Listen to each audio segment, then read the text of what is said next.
Kolkata night Riders के तूफान में बह गई दिल्ली कैपिटल और दे दी 106 रनों से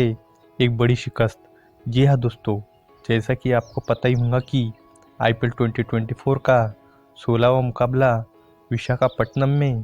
केकेआर और दिल्ली कैपिटल के बीच खेला गया, जिसमें केकेआर ने टॉस जीतकर पहले बल्लेबाजी करने का फैसला लिया और बल्लेबाजी करने उतरे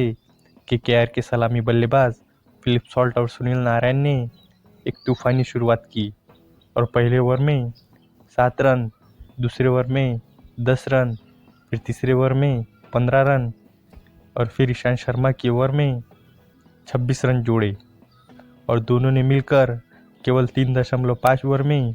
50 रन जोड़ दिए। और जब 4 ओवर का खेल खत्म हुआ तब केकेआर का स्कोर बिना किसी नुकसान के 58 रन था, लेकिन फिर 5वें ओवर में गेंदबाजी करने एंड्रिक नोकिया आए और उन्होंने अपनी दूसरी ही गेंद पर फिलिप सॉल्ट का कैच उड़ाया, लेकिन डेविड वार्नर ने एक लड्डू सा कैच अपने हाथों से टपका दिया। लेकिन फिर अगली ही गेंद पर एक बार फिर गेंद हवा में गई, लेकिन इस बार ट्रिस्टन स्टब ने कोई गलती नहीं की और फिलिप सॉल्ट 60 रन के स्कोर पर नॉर्किया की गेंद पर 5वें ओवर की तीसरी गेंद पर आउट हो गए। लेकिन सुनील नारायण आज कुछ अलग ही इरादे से आए थे और उन्होंने अपनी विस्फोटक बल्लेबाजी जारी रखी और तीसरे नंबर पर बल्लेबाजी करने आए अंगरिक रघुवंशी ने भी उनका साथ बखूबी निभाया और उन्होंने अपने पारी की शुरुआत एक चौके से की और केकेआर ने पहली पावर प्ले में केवल 6 ओवर में ही एक विकेट के नुकसान पर 88 रन बना लिए और साथ ही में सुनील नारायण ने तूफानी बल्लेबाजी करते हुए केवल 21 गेंदों में हाफ सेंचुरी बना ली। केकेआर की एक विकेट जरूर गिरी थी, लेकिन ये दोनों बल्लेबाज कहाँ रुकने वाले थे और दोनों ने मिलकर विशाखापट्टनम में त्राहिमाम कर दिया और जोड़ दिए ताबड़तोड़ 48 गेंदों में 104 रन। लेकिन 13वें ओवर में सुनील नारायण 164 के स्कोर पर 39 गेंदों में 7 चौके और 7 छक्कों की मदद से 85 रनों की तूफानी पारी खेलकर आउट हो गए और जब वो आउट हुए तब पूरा स्टेडियम तालियों से गूंज रहा था। लेकिन दिल्ली कैपिटल विकेट का जश्न मना ही रही थी कि फिर एंट्री होती है छक्कों के सौदागर आंद्रे रसेल की। दिल्ली कैपिटल के फैंस कंफ्यूज थे कि विकेट की खुशी मनाएं या दुख जताए, लेकिन फिर अगले ही ओवर में यंग टैलेंट रघुवंशी भी एक शानदार हाफ सेंचुरी लगाकर नोकिया की गेंद पर 27 गेंदों में 54 रन बनाकर 176 के स्कोर पर आउट हो गए और फिर उसके बाद बैटिंग करने श्रेयस अय्यर आए और रसेल और अय्यर ने भी चौथे विकेट के लिए ताबड़तोड़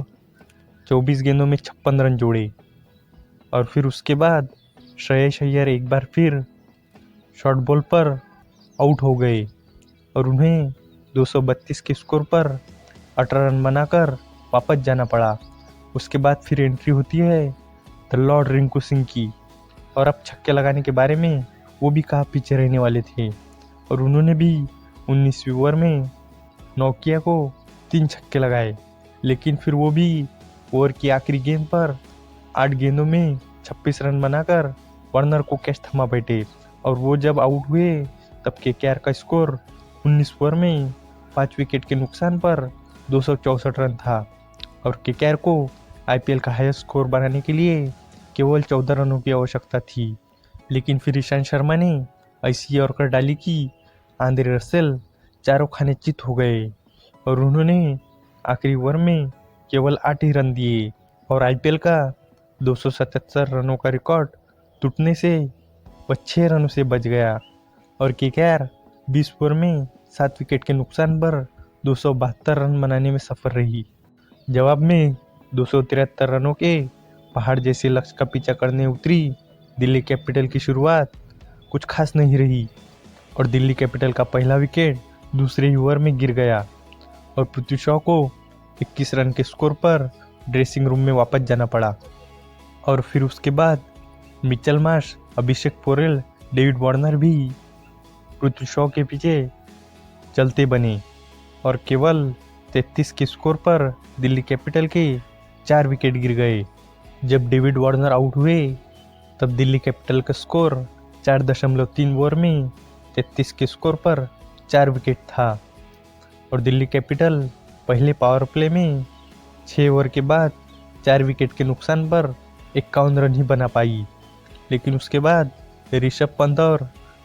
ट्रिस्टन स्टब ने मिलकर 93 रनों की शानदार पार्टनरशिप की और दोनों ने मिलकर लक्ष्य के करीब जाने की कोशिश की। लेकिन फिर ऋषभ पंत 126 के स्कोर पर शानदार 55 रन बनाकर चक्रवर्ती की गेंद पर आउट हो गए और उसके तुरंत बाद ही अगली गेंद पर अक्षर पटेल भी चक्रवर्ती की गेंद पर बिना खाता खोले मनीष पांडे को कैच थमा बैठे। लेकिन फिर उसके बाद बैटिंग करने सुमित कुमार आए और सुमित कुमार ने ट्रिस्टन स्टब के साथ मिलकर ताबड़तोड़ 15 गेंदों में 32 रन जोड़े। लेकिन ये पार्टनरशिप 273 के पहाड़ जैसे स्कोर तक पहुंचने के लिए काफ़ी नहीं थी और उसके बाद फिर स्टब भी 54 रन की शानदार पारी खेलकर चक्रवर्ती की गेंद पर आउट हो गए। अब मैच में केवल औपचारिकता ही बाकी थी और उसके बाद कोई भी बल्लेबाज पिच पर टिक नहीं पाया और दिल्ली कैपिटल 17.2 ओवर में ही 166 रन के स्कोर पर ऑल आउट हो गई और दिल्ली कैपिटल को 106 रनों की बड़ी शिकस्त का सामना करना पड़ा और सुनील नारायण को उनके मैच जीतो पारी के लिए मैन ऑफ द मैच चुना गया। सुनील नारायण ने शानदार बल्लेबाजी करते हुए केवल 39 गेंदों में 7 चौके और 7 छक्कों की मदद से और 218 की स्ट्राइक रेट से 85 रन बनाए। और अगर पॉइंट्स टेबल की बात करें तो केकेआर 3 मैचों में 3 विन और 6 पॉइंट के साथ टॉप पर बनी हुई है। और वही अगर दिल्ली कैपिटल की बात करें तो दिल्ली कैपिटल 4 मुकाबलों में